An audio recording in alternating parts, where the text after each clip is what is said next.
So I will say to the people who are just now coming in that we will be starting in about a minute. I think people coming in. Anyway, so it should be, we will start very soon in roughly a minute or so. Okay, I see attendees starting to come in. Lovely.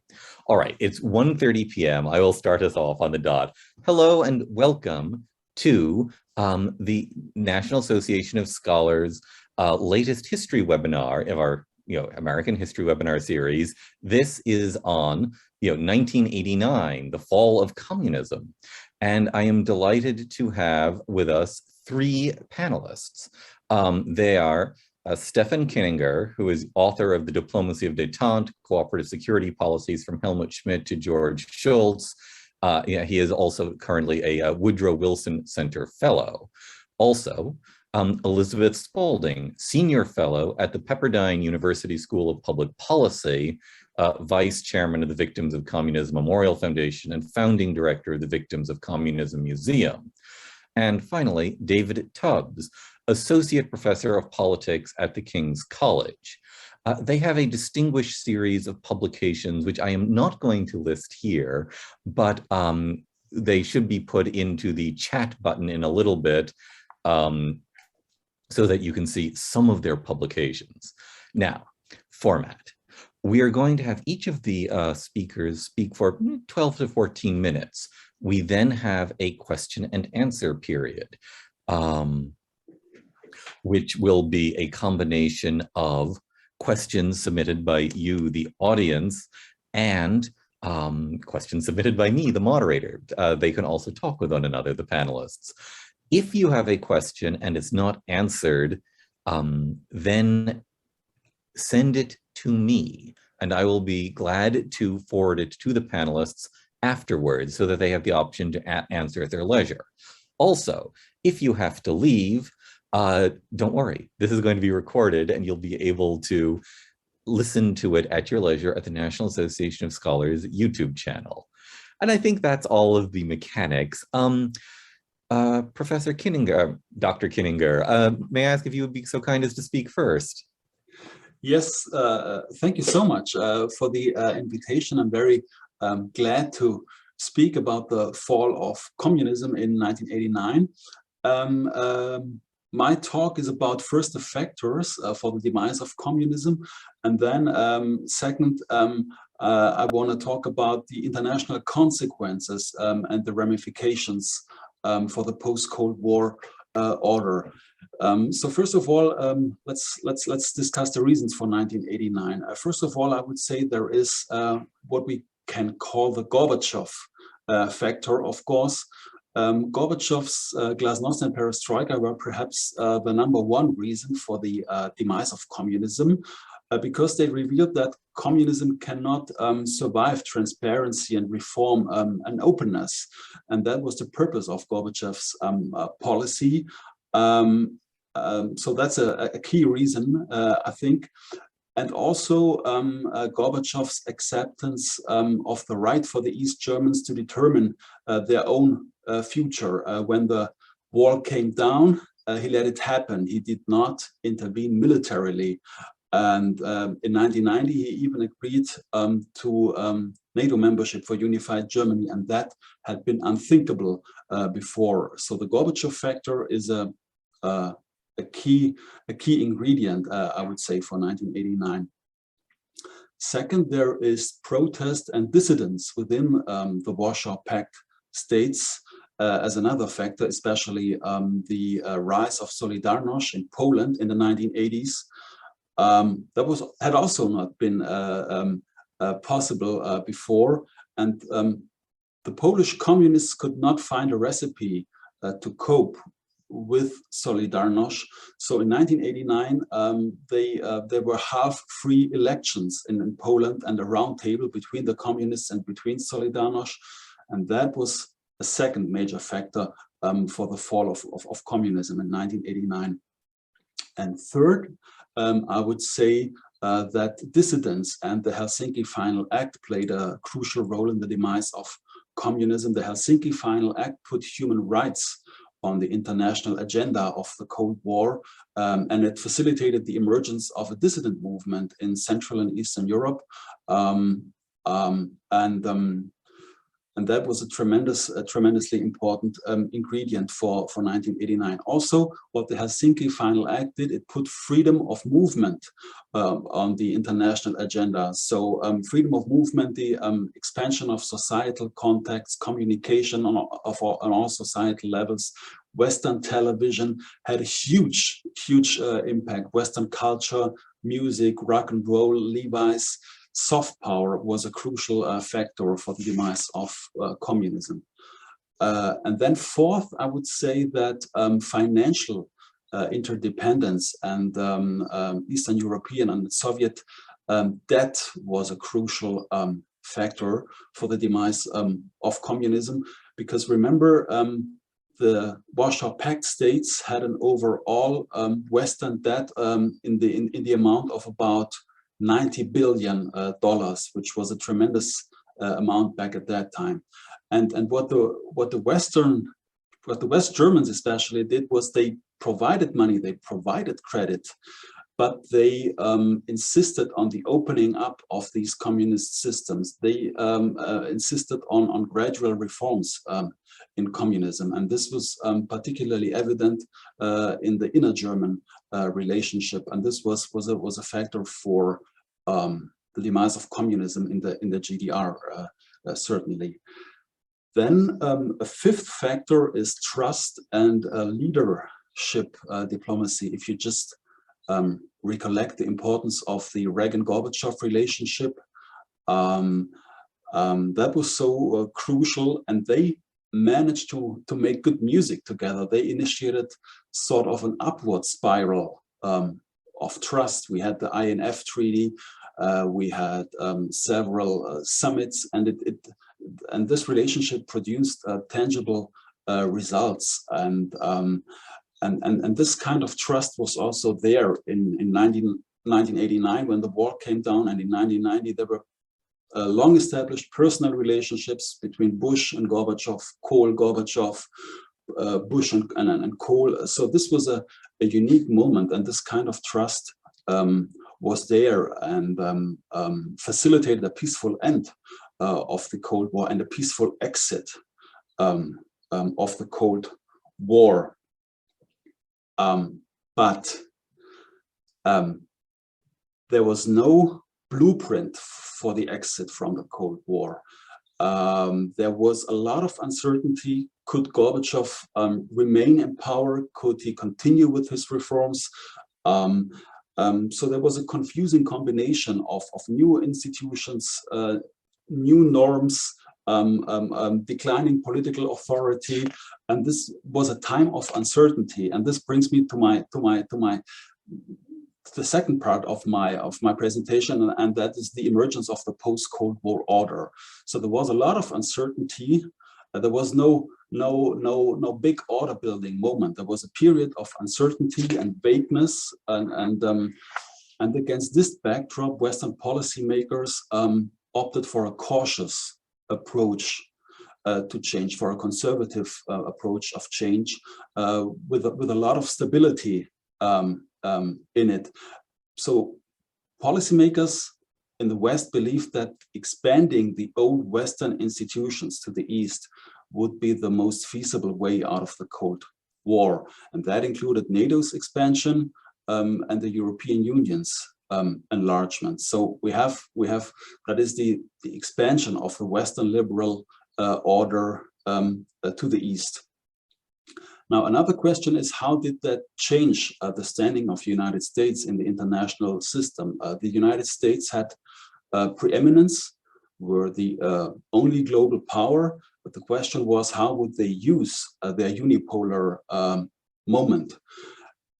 And in terms of NATO enlargement, I think the Bush and Clinton administrations used it in a cautious way, not in a triumphant way. That's what the Russian propaganda is about, that the West was triumphant. But actually, when you look at the record, when you look at the 1990s, Bush and Clinton were really cautious to open up NATO's door. It was the Central and East European countries that wanted to be members of NATO. Initially, the West was really hesitant to go for NATO enlargement. So it was a cautious approach, but the aim was to establish a new liberal order that would go beyond the old power politics and realpolitik and balance of power system logic of the Cold War.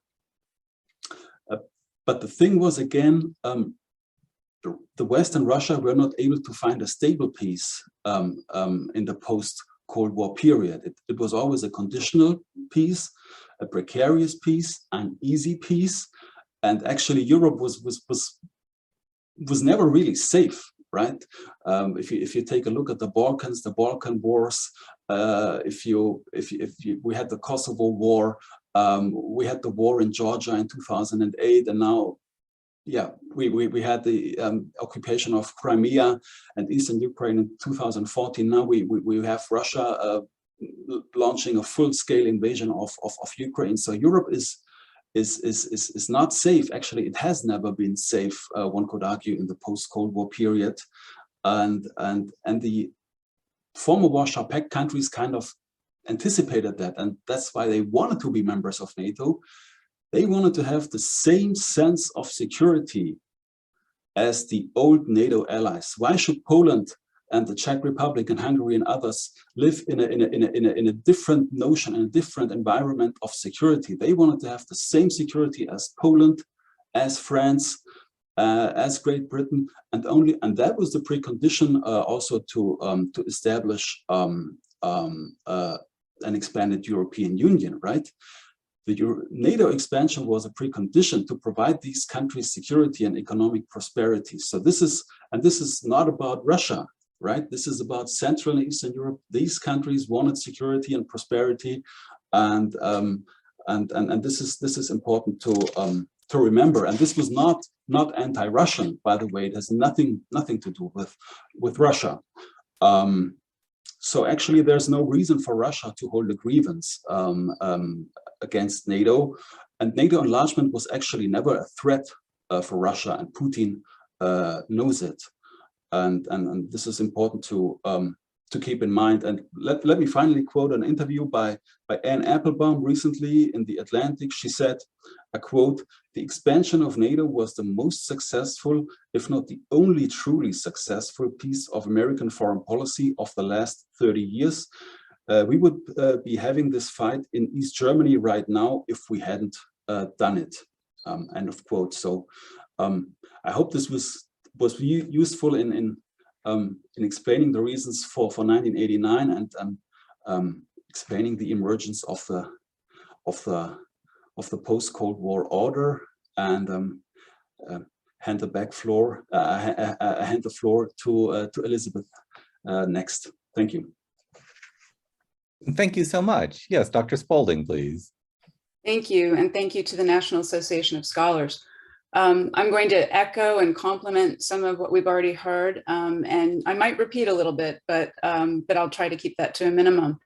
I was thinking about this question, and when the American President Ronald Reagan famously said, "Mr. Gorbachev, tear down this wall," in June 1987, many laughed or thought he was just speaking rhetorically. And then a year and a half later, in January 1989, you had the East German leader, Erich Honecker, still promising that the Berlin Wall would stand in 100 years. So that might help set some context. And I think especially for viewers who didn't live through this period, you have to go into this topic remembering that nothing about 1989 was foreordained. No one knew in advance that 1989 would end up transforming Europe. We also have to remember that the Tiananmen Square massacre was in 1989.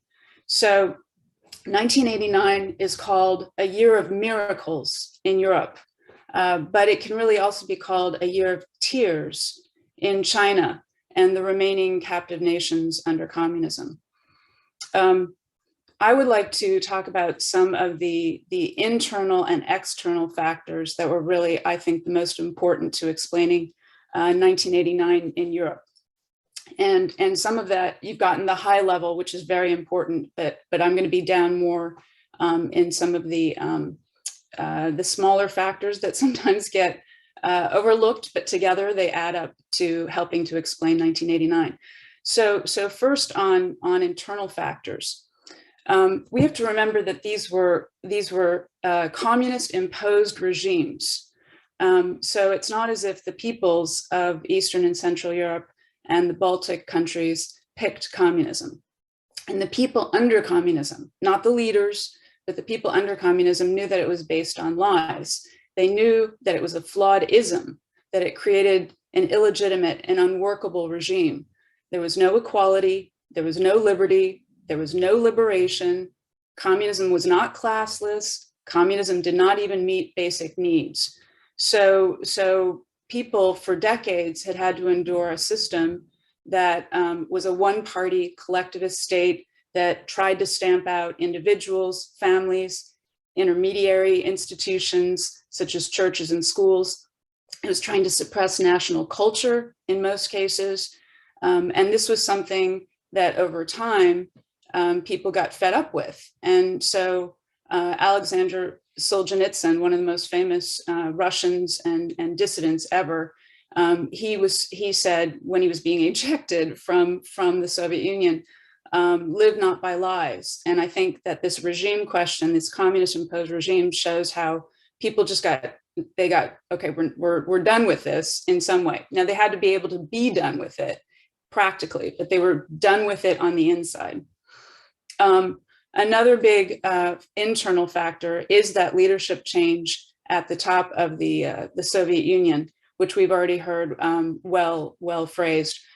So I won't talk about Gorbachev himself, but it is important to also see that he was part of a new generation in the Soviet Union. He was still a committed Leninist, but he was coming in and facing enormous political, economic, and social problems within the USSR. And so in his attempts to reform communism, a lot got away from him. And then he was also very much weighed down by the Soviet occupation of Afghanistan, which is during this period, and fallout from Chernobyl, which is back in the news because of Ukraine. So a lot of what's going on with Gorbachev is he's forced to change. And that's a big factor for what's going on internally. We should recall that all of these countries in the Eastern Bloc had a proud past history. So they had a proud past before communism. For some, that included constitutional monarchs, elected parliaments, relatively independent judiciaries.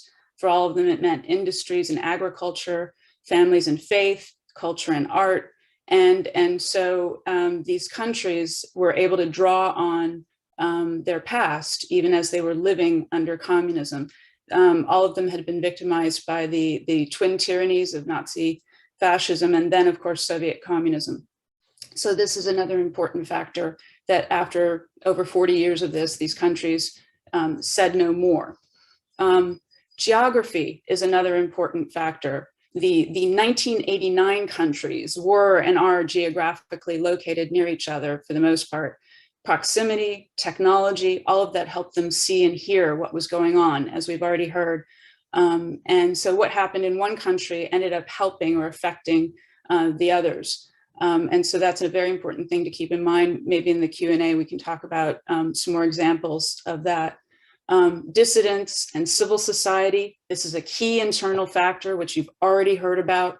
You almost can't say enough about this because it is so central to building toward that crescendo as we get toward the end of 1989. This included both religious and secular. It included samizdat and all the underground stuff. It included words, music, art. It was actions. And then so much of what the dissidents had already been doing helped to show supporters of peaceful protests and those in civil society at large that they could go ahead and do things more and more in public. And so when it came time for the Kremlin to decide how to respond to 1989, they really had no moral ground on which to stand because the whole world was seeing peaceful peaceful demonstrations and acts of free speech and assembly in the Baltic states, as well as in all the countries or most of them in Eastern and Central Europe. And so the Soviet Union couldn't begin to pretend that they were somehow responding to, insurrection or some other spin they might want to try to put on it. Another important internal factor is the disastrous economics. The black market economy was born and grew as a response to the many economic failures of the communist command economy. There were always problems. Consumer goods were always in short supply. And Gorbachev knew that when he was coming in, and it just became more and more of an issue. And again, this is a cumulative effect where people behind the Iron Curtain were saying, that's enough. We're just done with this.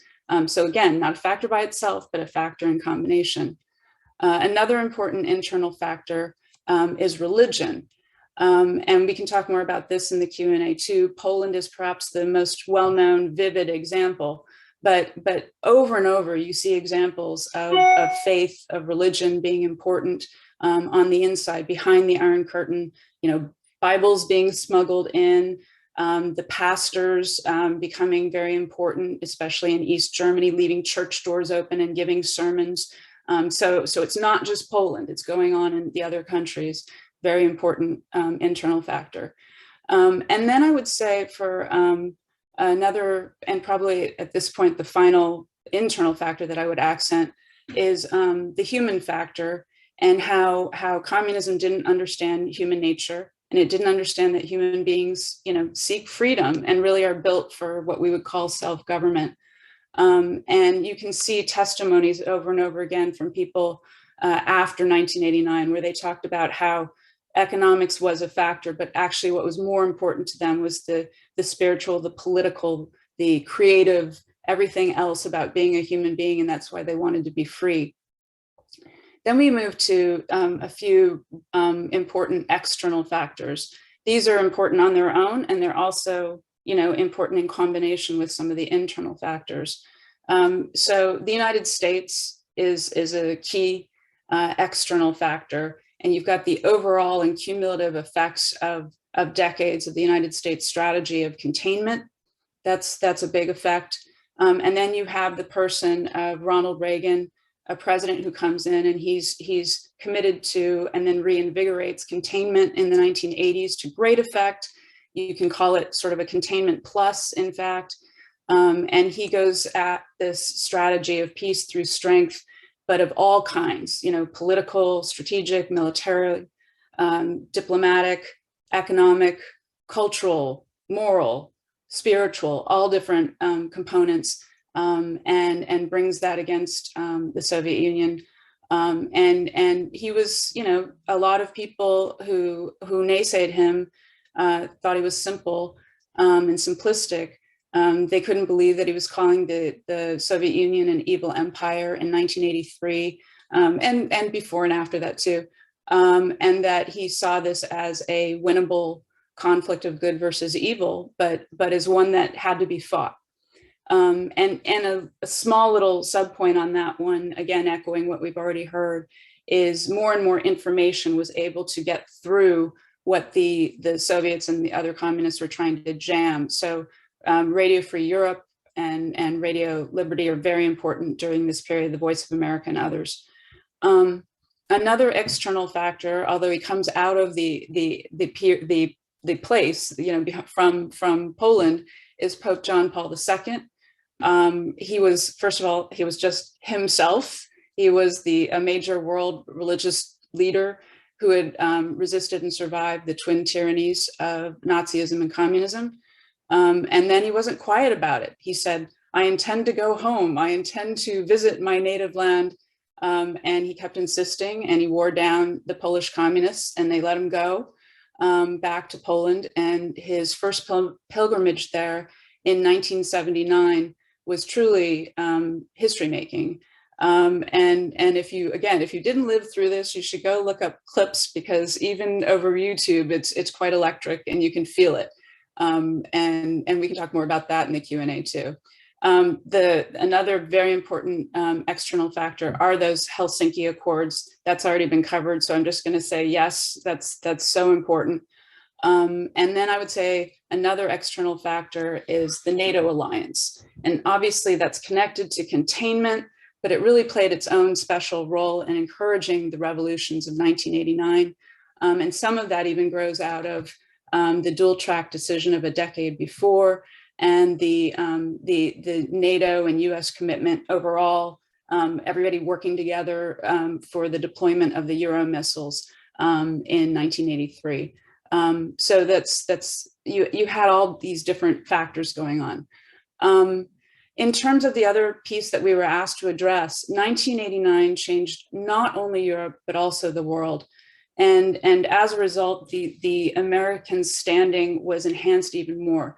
The United States not only maintained its relative GDP as percentage of world GDP around 25 to 30%, but it also stood as the central political, military, economic, and cultural leader.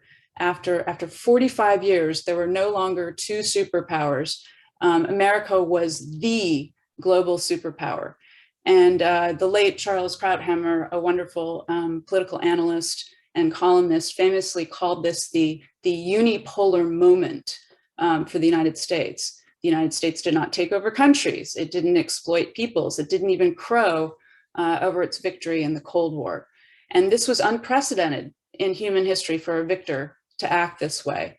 The United States had won, and it did not act like it had done so. In fact, it then helped. And it helped the Eastern and Central European countries in their post-communist transitions in small and large ways.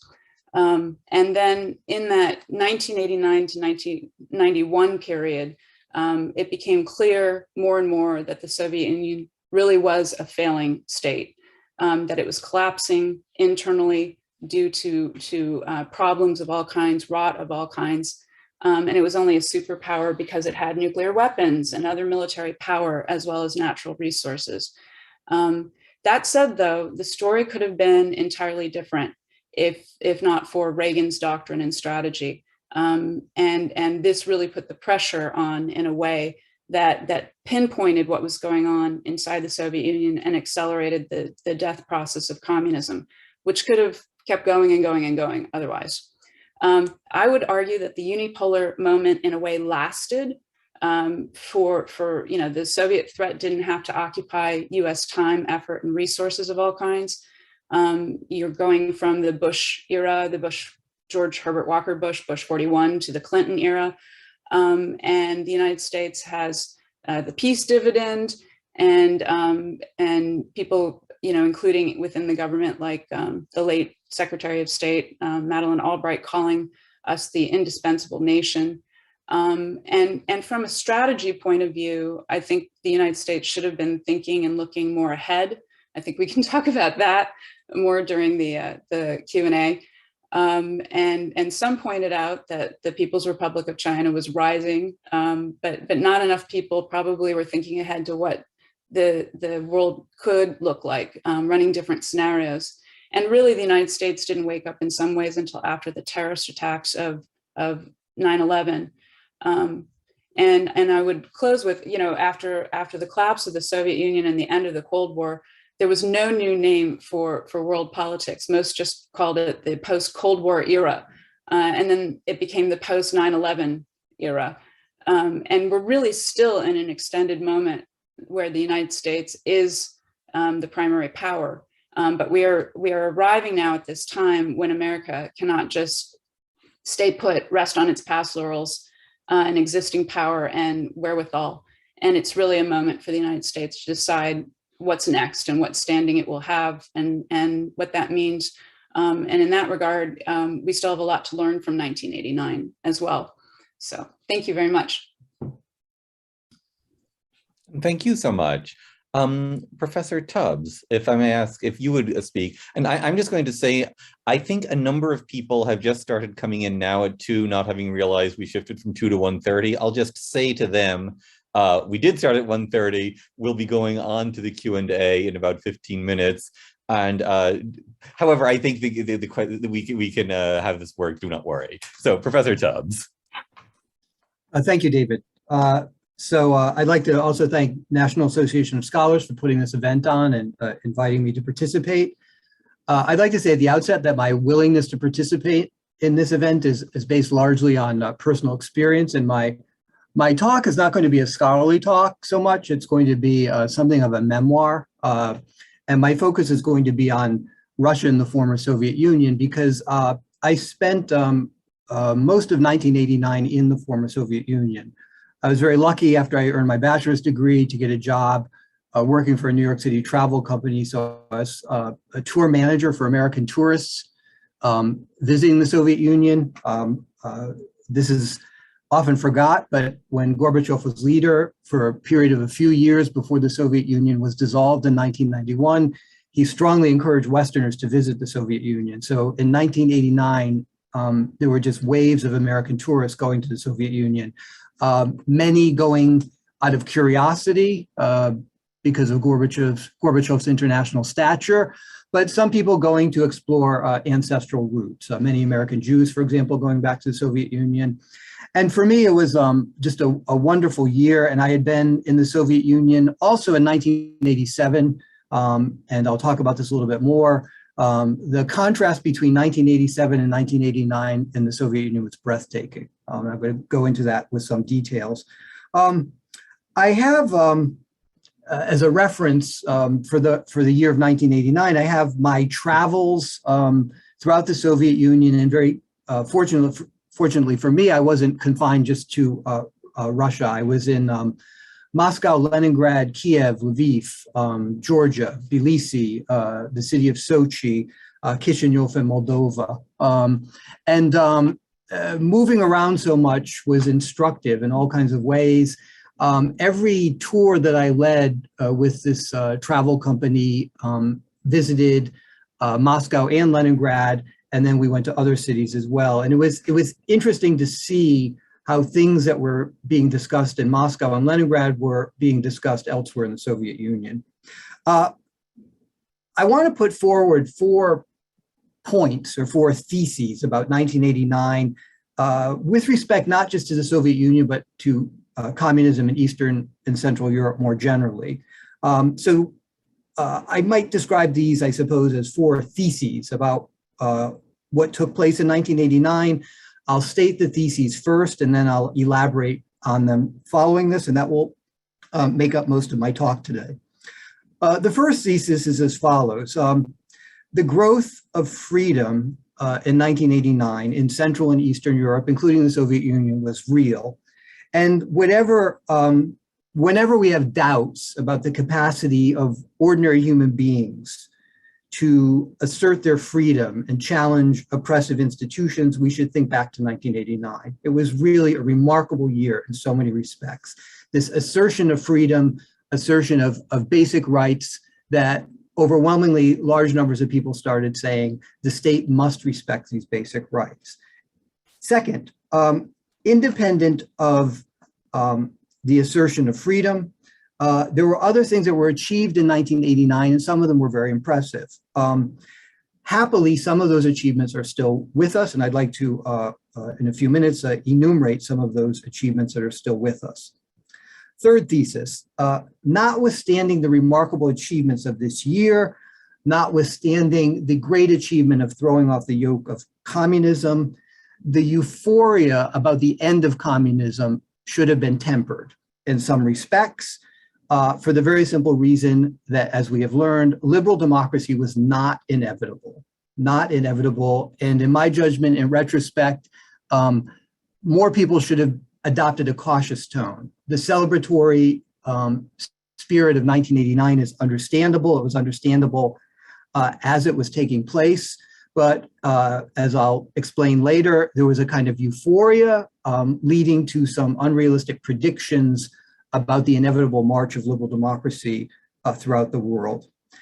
Fourth thesis, some of the problems that are now besetting Central and Eastern Europe, nations previously communist, some of those problems, I would argue, are traceable to the euphoria following the events of 1989. In particular, the euphoria that lingered into the early 1990s. I would like to talk about that a little bit. Again, it's a expansion of the point that liberal democracy was not inevitable, and commentators and government officials should not have celebrated the inevitable march of liberal democracy.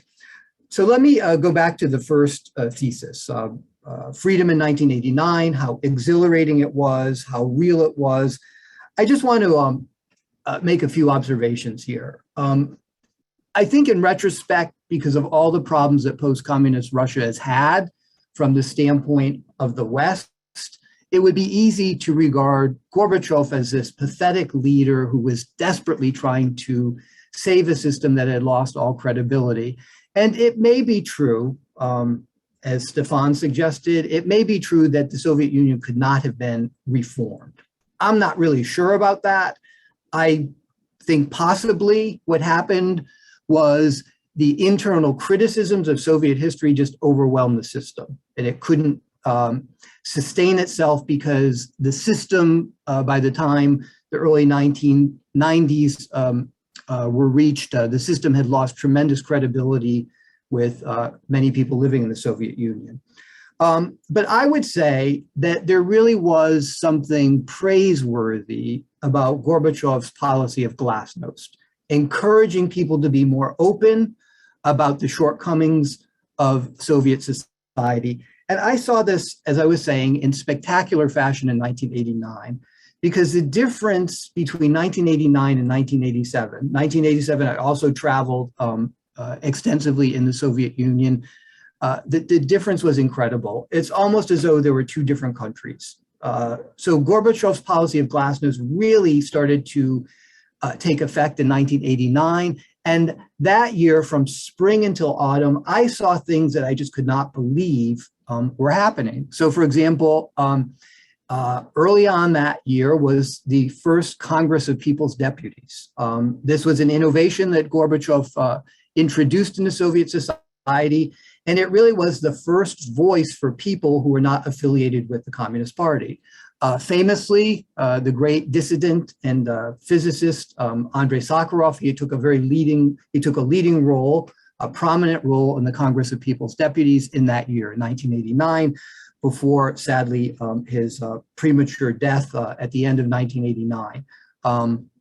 Sakharov almost certainly in 1989 worked himself to death. But the spectacle of the Congress of People's Deputies, every day these revelations, these ordinary people as well as distinguished people commenting on Soviet history and the failings of the system with respect to meeting the most basic needs of people living in the Soviet Union, it was just spectacular. And again, it was an assertion of freedom. It was an assertion of freedom.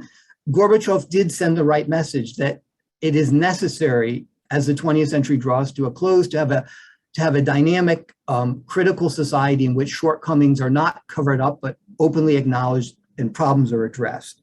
In addition, there was a kind of intellectual freedom that was striking. Again, my reference point was 1987, and of course, the long history of Soviet censorship. So for example, in 1989, I was struck in riding the subways in Moscow and Leningrad by how many books people were reading that had only recently been allowed to be published. For example, the great dissident historian Roy Medvedev. I saw many people reading Medvedev's famous history of the Stalin era called Let History Judge. And when I first saw it, I almost thought that it was samizdat. And I actually spoke to somebody on the subway about this, said, no, now it's legal. It's been published. So ordinary people can buy it. And this was just a wonderful thing. And then finally, the willingness of media in the Soviet Union to take on topics that had long been forbidden. So this was in the middle of the summer, if memory serves, maybe June, maybe July. I recall arriving in my hotel room one night, and a lead story on the evening news was the fate of Raoul Wallenberg, the great Swedish diplomat who disappeared in very mysterious circumstances at the end of the Second World War. Wallenberg personally responsible for saving many Hungarian Jews, and then disappeared in Budapest, and long thought to have been abducted by the KGB and sent to a gulag camp somewhere in the Soviet Union. So middle of 1989, there's finally a substantial segment on the evening news about Raoul Wallenberg's disappearance and acknowledging the possibility that he might have been abducted by the KGB. It was almost as though every trip I made that year, going back and forth between the United States and the Soviet Union, every trip had some element of surprise. Every time I went back, I saw things that I just could not have imagined taking place just a few weeks or a few months earlier. So the freedom was real. And then, of course, when we talk about 1989, the sense of freedom that was, I guess, most famously represented by the Berlin Wall coming down and the decision to the eternal credit of Gorbachev and Soviet Foreign Minister Shevardnadze not to repress the popular uprisings in Eastern Europe. This was just unimaginable, I think, to almost everyone living in the West a few years earlier, that something like this would have happened. In retrospect, it was remarkable that these assertions of freedom and throwing off the communist yoke in all these countries took place with very little bloodshed in Central and Eastern Europe, with Romania being the most notable exception, the Romanian civil war at the end of that year. I reflect on this assertion of freedom. I reflect on the peaceful end of communism in Central and Eastern Europe. And I am glad that Gorbachev won the Nobel Peace Prize in 1990. I believe that Gorbachev's partnership with Reagan was extremely valuable. Our two previous commentators spoke about that. And I think that the Nobel Committee did a real justice, performed an act of international justice by awarding the Nobel Peace Prize to Gorbachev in 1990. Now I want to turn to the matter of the other achievements that we saw in that year. So for so many people living in former communist countries, as Stephan and Elizabeth pointed out, there was the beginning of a liberal democracy ethos. People started to protest, assert their freedoms, and we saw the recovery of institutions in some countries that had been destroyed by the communist takeover following the Second World War. I would also say that even in a country like the Soviet Union, even in Soviet Russia, with the development of the Congress of People's Deputy, we did have this experience of a quasi-democratic institution and ordinary people paying attention to it. And I would like to suggest humbly that regardless of the illiberalism of post-Soviet Russia, particularly in the last 20 years, that experience will not be lost altogether. That experience is in the history books, and Russians in the future can return to that experience for both inspiration and instruction. Finally, I turn to the matter of the euphoria following the events of 1989, the euphoria and why the euphoria, in my judgment, in retrospect, should be regarded as contributing to some of the problems that Central and Eastern Europe face today.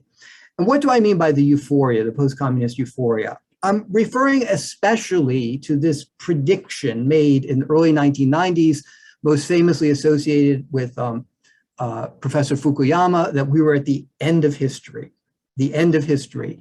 Now, many people in the 1990s debated about precisely what Professor Fukuyama meant by this phrase, but the simplest way to understand the term is that liberal democracy was historically inevitable. This is an interpretation, one might say, of Immanuel Kant's famous writings on the subject of perpetual peace, the spread of what Kant called republics, but we today call liberal democracies, the spread of liberal democracies around the world, and taking note of the important scholarship of Michael Doyle, the thesis that liberal democracies do not go to war with one another. There was this optimism that liberal democracy was destined to spread throughout the world, and that it was only a matter of time before liberal democracy became established in all these former communist countries in Central and Eastern Europe. And we can say today that the spread of liberal democracy in that part of Europe has been impressive. But of course, we must reckon with the fact that the spread has not taken place everywhere. We have to contend with Russian illiberalism since the end of the Soviet Union. And we also must take account of the state of Belarus. But I want to say the following, that it really was, in some respects, this overconfidence, this euphoria about the inevitable spread of liberal democracy that contributed to some of the problems in the 1990s. And as a reference point for this part of my talk, my conclusion, I would cite the great Russian dissident, Alexander Solzhenitsyn. So Solzhenitsyn said something in 1994 before he returned to post-communist Russia. You will recall after Solzhenitsyn's exile, he was living in Vermont, the exile from the Soviet Union in the early 1970s. He lived in Vermont for 20 years. He went back in 1994. And when he was returning, a group of journalists asked him a question. It was essentially, how long again before Russia becomes a normal country?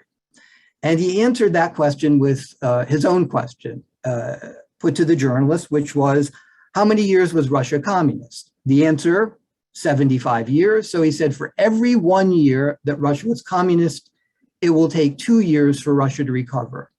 And his prediction that Russia would not become a normal country until 150 years into the future, from 1994, struck almost everyone in the United States as a sort of dour kind of conservatism. He was dismissed as not knowing what he was talking about, and so forth. And this is in 1994, so there was this sense of still this optimism, maybe even euphoria about the future of liberal democracy in Russia.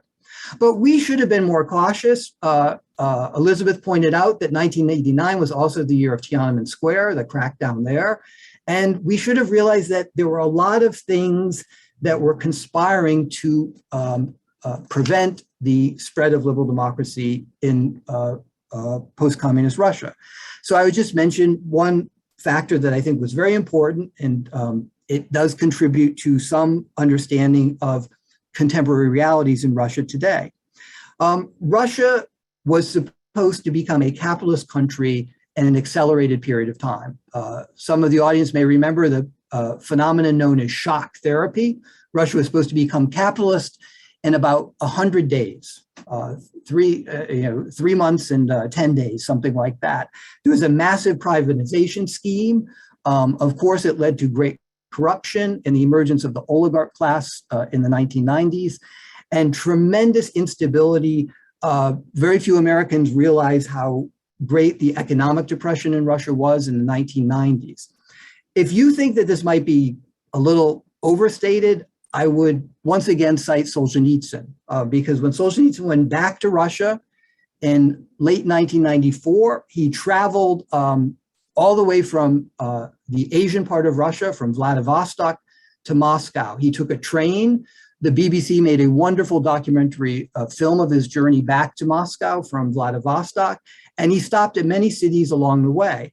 And one thing that he said in this documentary that I think is telling was that he thought it was absurd for the West to try to get Russia to become a capitalist country so quickly. He said, you do not take people who for so long have gotten used to all these generous subsidies, welfare state subsidies from the Soviet system, and expect them to transition to a free market economy. He said, this is grossly unfair to middle-aged people. It's grossly unfair to older people.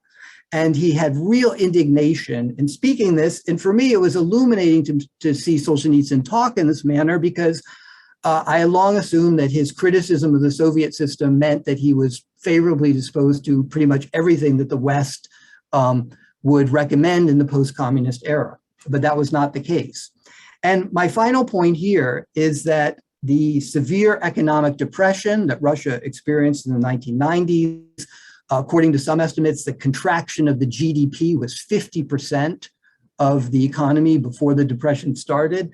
That severe economic depression, leading many Russian families to sell libraries and consumer items, family heirlooms, just to put food on the table. That severe economic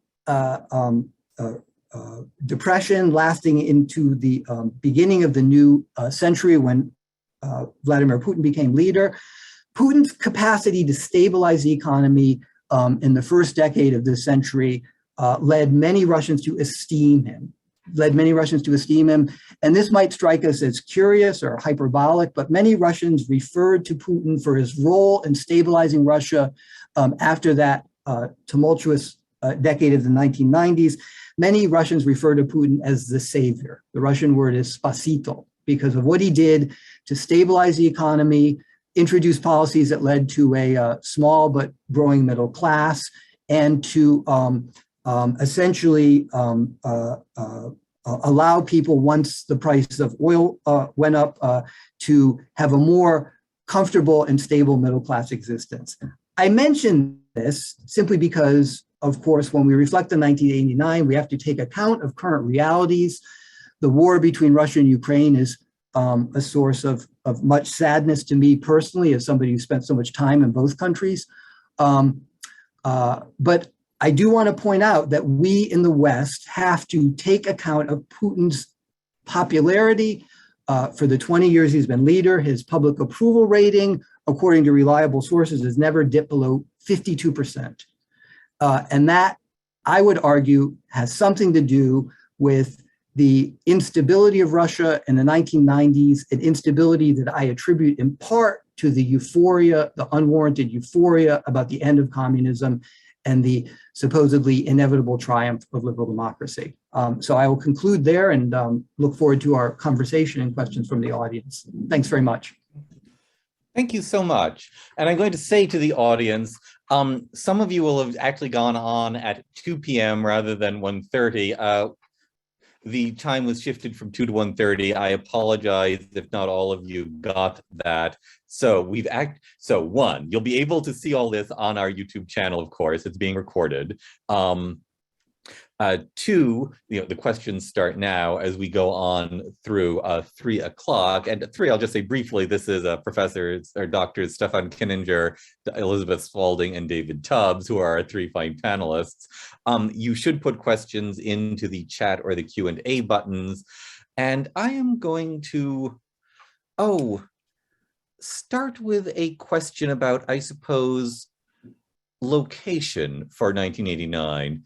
In fact, it does seem like some amount of how positive a view you have it does depend upon where you're looking at it from. It looks rather good from Prague or perhaps Warsaw. It looks much less good from Moscow. And I'm wondering, then how about, say, the view from Sofia or Bucharest? How should I put it? How about the places which have not gone as badly as, that aren't as bad as it is right now in the suburbs of Kiev, but aren't quite as good as they are in, say, the prosperous factories on the Polish-German border? What's like the median result of 89? If you're, and I'm going to say, let's stay with Romania and Bulgaria. How does it look from down there? Stephan, would you like to take that? I can try. I mean, it was so surprising and so unimaginable for the communist leaders. I suspect they were never prepared for the demise of their systems, because they were so firmly in charge, and they were assuming they could tolerate protests and dissident movements. And if you take the Bulgarians, if you take also Ceausescu, if you take Honecker in East Germany, where they were able to suppress any sort of dissident movement. Also, there was no dissident movement in East Germany, and very little or maybe no dissident movement at all in Bulgaria or Romania, in contrast to Poland. So they were clearly surprised. They had huge intelligent apparatuses, the East German Stasi, the Securitate. They were so surprised that the system was such a cardboard castle. What are your thoughts? Sorry. I would say that I think it's almost impossible to do a median 1989, because each of the countries and experiences so different. And if you could choose where to be born, you wouldn't have wanted to be born in some of them that are not so good if you do a median. But that said, so it's interesting with the Baltics that some of the 1989 type action actually starts a couple of years earlier. They have their singing revolution going on, and it was through culture and art, music festivals and things. And then that's what really grows and builds toward the Baltic Way in 1989, which has these, millions of hands stretched out across the three capitals of Estonia and Latvia and Lithuania. And people saw that. I mean, we talked in the formal remarks about how elsewhere in Europe, behind the Iron Curtain, people were starting to see that, so they knew that was going on. And as Stephan said, the East German example. If you hadn't had the pastors, I'm thinking of Joachim Gauck, who then goes on to be one of the military, political leaders after in a united Germany.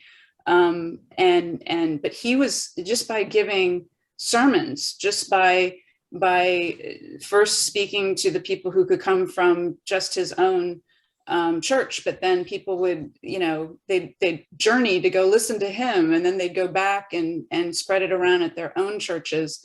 That helped to take down the Stasi, because it was such a bleak experience for the GDR.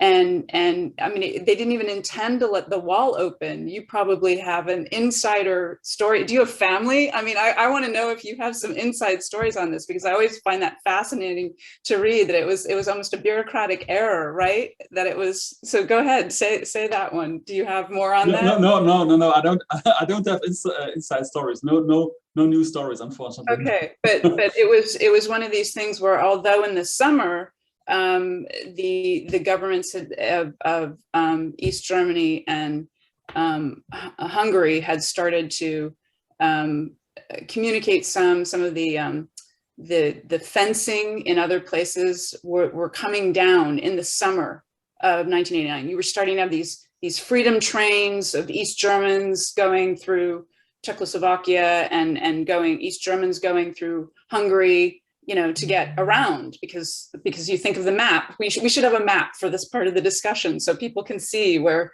Berlin is, but an old map, obviously. But these things were all going on well before November, when the wall comes down. And then I would say, I mean, and the median question again, Václav Havel was arrested at the beginning of the year. There's no saying that Czechoslovakia was going to go the way it was going to go. I mean, it could have, all of this, the communists could have decided, okay, we're going to use the resources we have to go ahead and crack down and stop this stuff. And some of it got, snowballed away from them at a certain point, but they had to decide at different points not to. And I think they misread. I think the communists thought that they would last longer. I think they misread what so much of this meant, and they didn't understand, even the cumulative effects of sort of, the underground music and the effect of whether it's Charter 77 in Czechoslovakia or some other examples in other countries. There was a lot coming together that offered an alternative. But I think the regimes thought they still had it all in place. Maybe they would do some reforms if they had to, but otherwise they would still be in charge. The only thing I could say, David, about the median, I guess in retrospect, having spent some time in Romania in 1987, I wasn't surprised by the revolution there and the bloodshed there in 1989.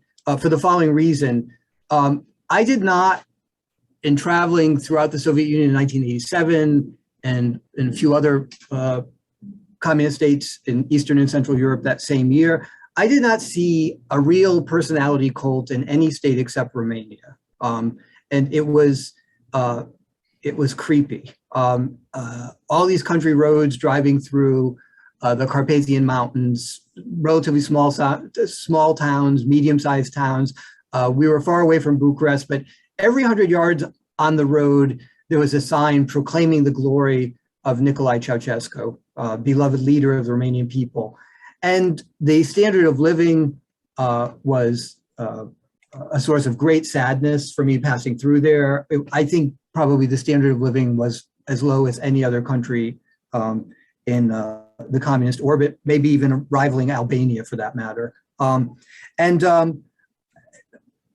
Even though I said in 1987 in the Soviet Union, there really was not that atmosphere of free speech, glasnost, there were no signs, as far as I could see in 1987, spending 7 weeks in the Soviet Union that year, there were no signs of a personality cult, but there really was a personality cult in Romania. So I think it was, in retrospect, unsurprising that there was the violence directed against Ceausescu and his wife, because it was so excessive and so oppressive. Thank you. I'm going to have a question. Did we misinterpret in 1989 as a liberal revolution? Is it in point of fact really a nationalist revolution, and the liberalism was only a temporary thing, and the nationalism is what is the more enduring consequence? You know, Poland, Hungary, Russia, indeed, Ukraine is also nationalist. Is nationalism the true legacy of 1989?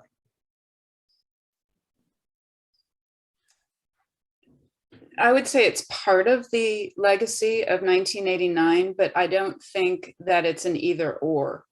I think that each of these countries, they were very proud to be, they wanted back nationalism, they wanted back patriotism, right? Not just ethnic reasons. They wanted to be their people again. But I think that the political part, they wanted an end to tyranny. They wanted an end to repression. They wanted an end to things that that were very much, political and political cultural, not narrowly nationalistic. Now, does it mean some things developed? Yes, and that's where I made the reference to, if you go back and you look at the Eastern and Central European countries during the interwar period and earlier, you can sort of see why some of them are doing better by liberal standards, if those are the standards you're applying, right? And why Russia, Solzhenitsyn, always very insightful, why Solzhenitsyn's right that Russia would need at least that amount of time to become more normal in what we would call the liberal democracy terms, if we were going to do a Tocquevillian analysis here. But I don't think it's an either or, and I know nationalism is a big question right now in all of politics, including here in American politics. But I don't like to look at it in just a vacuum. And you can't interpret the 19th century in Europe as only you've got nationalism, you've got liberalism, you've got conservatism, you've got war, you've got diplomacy. I mean, right? So anyway, I would say both. Anyone else on that one, or? I broadly agree with Elizabeth. Very well stated, Elizabeth. Mm-hmm. Yeah, me too. All right. So I will have a question from Rade Radovich. And again, I encourage people, please, put in questions. The PRC's lesson from the Russian experience is that perestroika was good, but glasnost bad. I am glad I live in a liberal democracy, but you don't have to be a Marxist to argue that for most people in the world, affluence grants a regime greater legitimacy than freedom. What are your opinions on this question?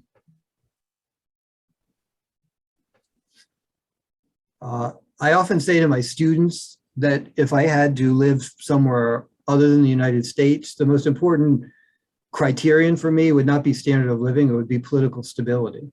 I'm much more interested in political stability, following the rule of law, than I am living in a society with a high standard of living, because it's very hard to quantify the security that comes from living in a stable representative democracy with protection of basic rights. Very hard to put a price on that, but of inestimable value in day-to-day living.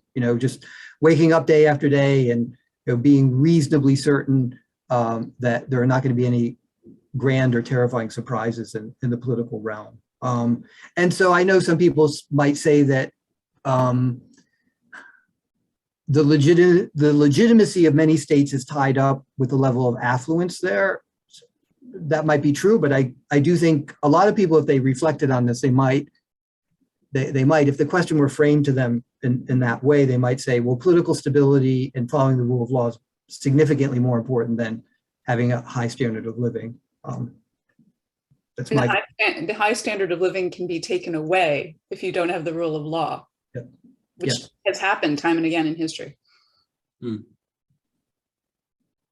And I think to go back to your point, David, the euphoria in the early 1990s was also a problem, like in terms of unrealistic expectations, because the transitions in Eastern and Central Europe, economic transitions, took such a long time. I mean, these countries became members of the European Union in 2004, so it took like another 15 years until they were ripe to join the European Union. And so this was often a sort of a painful process for these countries, because they, I mean, Germany would have never been reunified without Solidarność, right? So we Germans really owe a big deal to the protest movements in Eastern and Central Europe, actually. And I had an interview with German Defense Minister Volker Rühe, and he was very close to Solidarność spokesman Janusz Oniskiewicz, and because Rühe often went there in the 1980s, and he brought like Oniskiewicz to official German embassy receptions, and the jaws of the communists were just dropping his Oniskiewicz, but Rühe didn't care. He was and afterwards he always said, okay, we Germans, we have a moral obligation to bring these countries into NATO, into the European Union, because they want the same sense of security and they deserve it, and that's crucial, and that's what we Germans often forget nowadays, because we had a free ride. We were no longer on the edge of NATO. Poland is, right? And so we have a moral obligation to support them. So this is like, it was slow, it was gradual, it was often painful, that transition, and it took such a long time. Stephan, could you say something briefly for the benefit of the audience about how much West Germany had to do economically to help East Germany with respect to the project of reunification? I mean, I recall this, it was sort of like a Marshall Plan within Germany, something like that, that it was just recognized as crucial that the standard of living in East Germany had to rise pretty quickly to promote political stability within a reunified Germany. Is that right? Yep. Yeah, it's right. It was massive. It was a Marshall Plan for East Germany, and basically also a Marshall Plan for the other former Warsaw Pact countries, because Kohl knew this as a historian. He knew, okay, we gotta have quick results, otherwise we can have a nationalist backlash. This is all very fragile. So he acknowledged that right away, and there was sort of a political consensus on the need to help and to provide bold help and enormous amounts of funds. There was consensus, and this was Kohl's promise, and that's how he won the March 1990 elections, right? Bring the Deutschmark to us, right? That was very simple, very effective. That was his slogan, and that was his ticket for re-election. Yeah. I have a question, if I may. you're talking about West Germany makes me think we should bring Western Europe into this. I mean, obviously the overwhelming effect of 89 is on Eastern Europe. What is the effect on Western Europe? You know, let us say France, the United Kingdom, Italy, you know, perhaps above all of the Western powers outside of West Germany.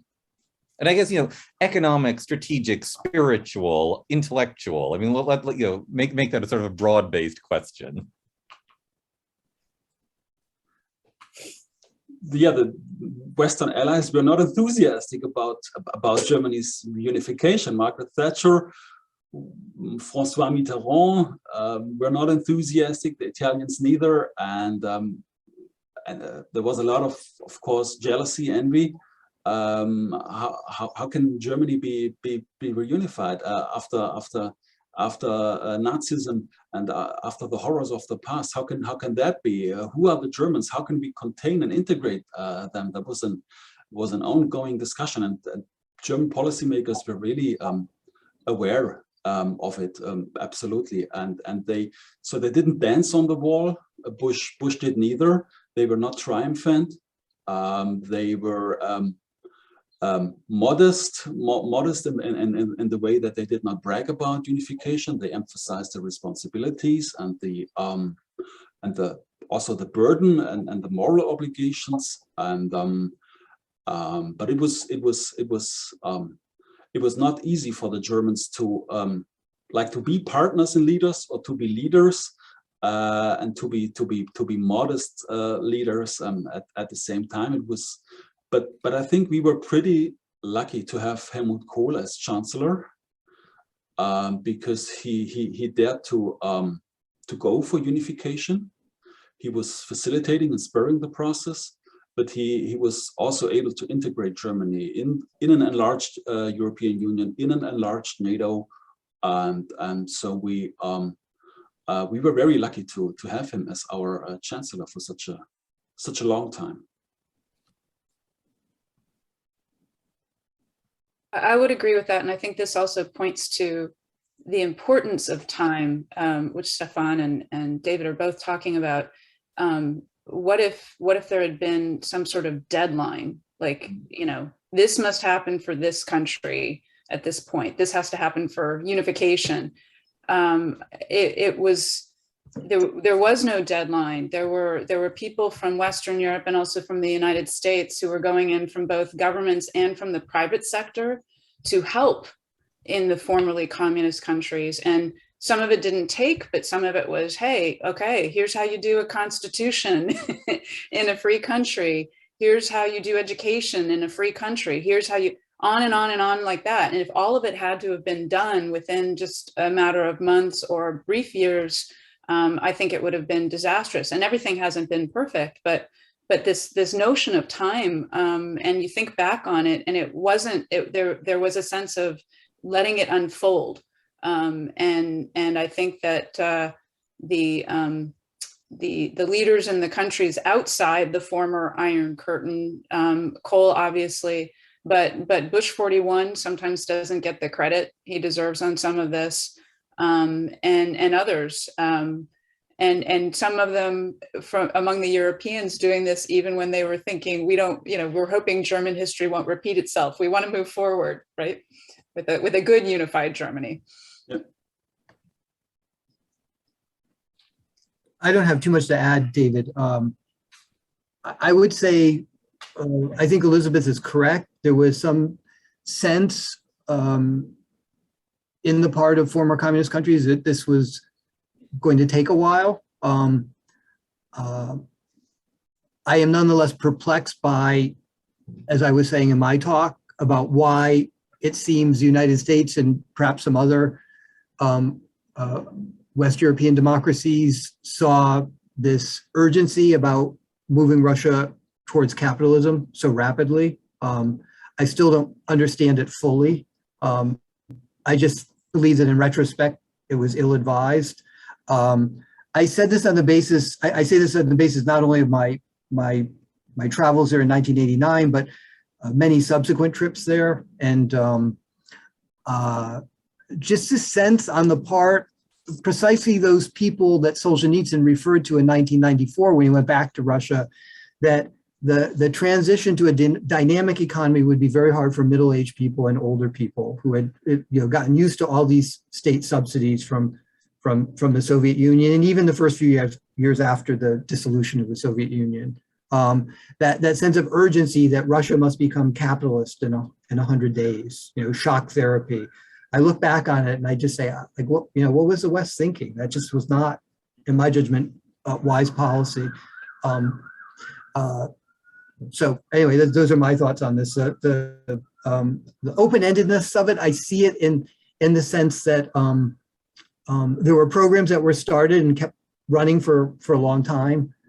Maybe in my judgment, one of the best things that George Soros did with his money was he started this program in the early 1990s called Civic Education Project. It sent many people who had just gotten their PhDs in Western universities to former communist universities to teach for a year or two. These programs were meant to fill some of the moral, intellectual void. Marxism, Leninism, purportedly a comprehensive worldview. So when Marxism, Leninism collapsed, something had to fill it. And program Civic Education ran for about 10 to 15 years in various East and Central European countries. And I think that approach was intelligent. Have people come in, understand that the transition is going to take a fair amount of time, maybe a long time. What was recognized in the political realm, I think, should have been recognized in the economic realm as well, even if it's very sort of alien to the way we think about economics in the United States. You also have the challenge of in Russia, the space. I mean, it's so big, it's so spread out. You've got your cities, but you've got people in various places. You've still got the different, shorn of the original Soviet republics. You still have it's still a big space. And this was so much harder. I mean, everything was just harder, right? Given its past, given where it was coming from, given longer under communism. And so I'm not, it makes the prospects for the Eastern and Central European countries better in other ways, just because of that. And then you add in these other factors. And I have not traveled in the former Soviet Union like David, but I did get to go to Moscow in 2003. And over and over when I was interacting with especially middle-aged Russian men, Putin didn't surprise me at all.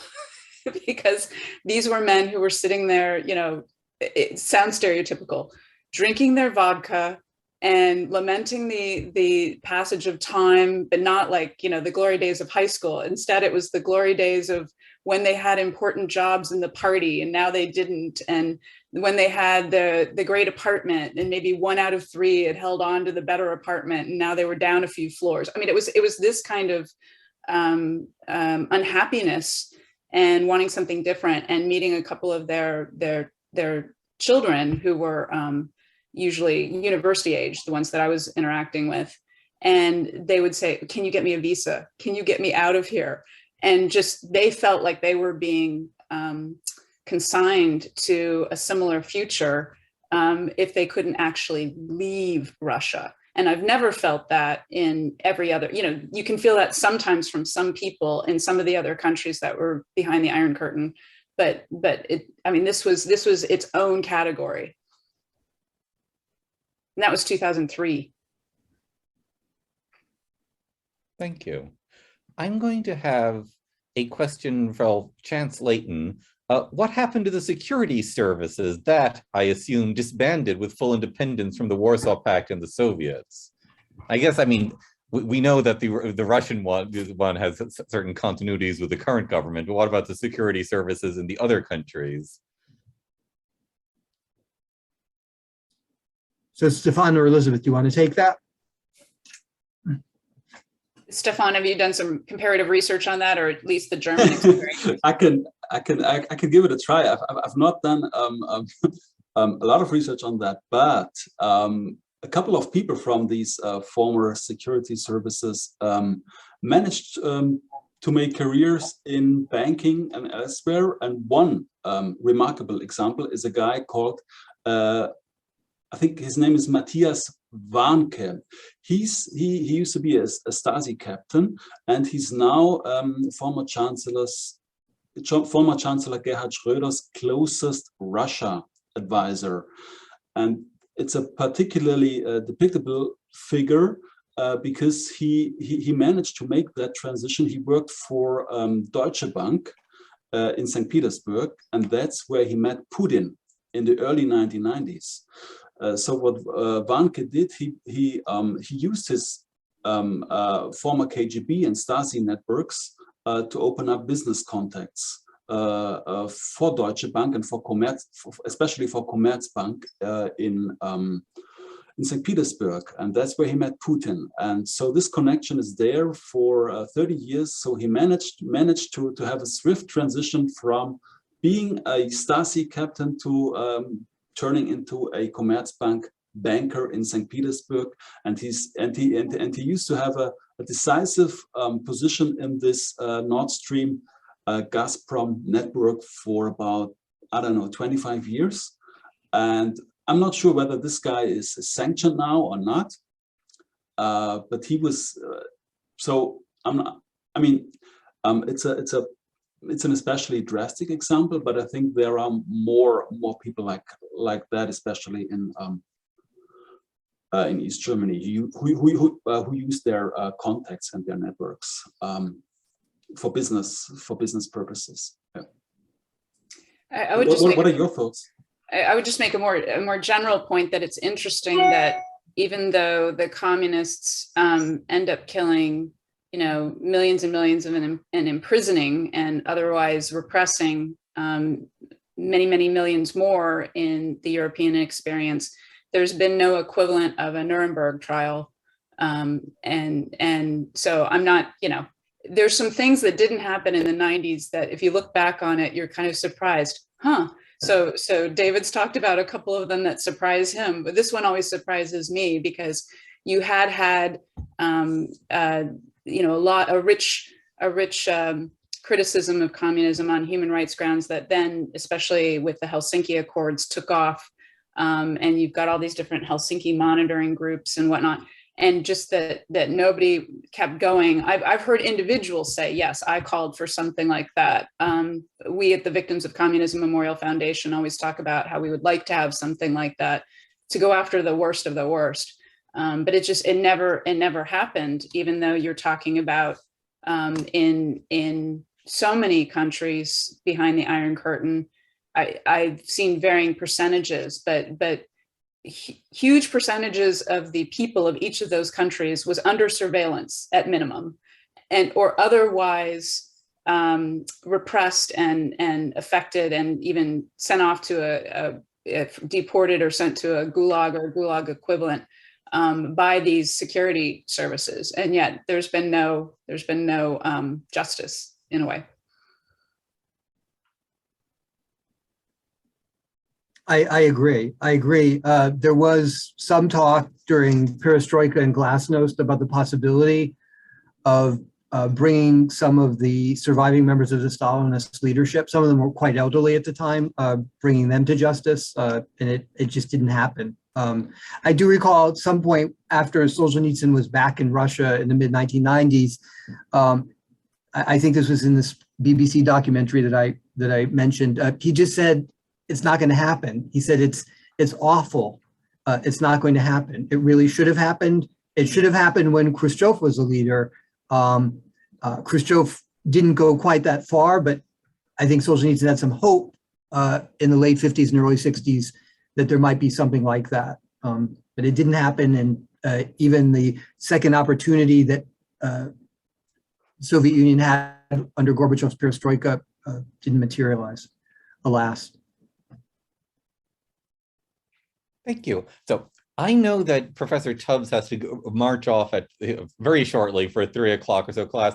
I'm going to ask, therefore, if I may have closing remarks, a minute or so from each of you, and then, wrap this up, this lovely session up. I guess reverse alphabetical order. Professor Tubbs, may I ask if you could go first before I know you have to rush? Thank you, David. Yeah, so I found these presentations, Elizabeth's, Stephan's, very stimulating. There's so much for us to reflect on when we think about the year 1989. I believe when we look back in retrospect, we can be inspired, but it's also, in my judgment, a cautionary tale that we should take from 1989. I think particularly as the year went on and then the 1990s began, there was, as I said, the sense that the future is brilliant, and this brilliant future is our historical destiny. And I think there's a lot that could be studied to understand the key developments in 1989, and there's also much that still needs to be studied as to why the promise of 1989 in Central and Eastern Europe did not materialize for different nations in that part of Europe. So that's my concluding thought. Thank you so much. And farewell. I'm sorry. I know I'm going to say goodbye. So nice to meet you all. Class. Thank you. Thank you. Bye.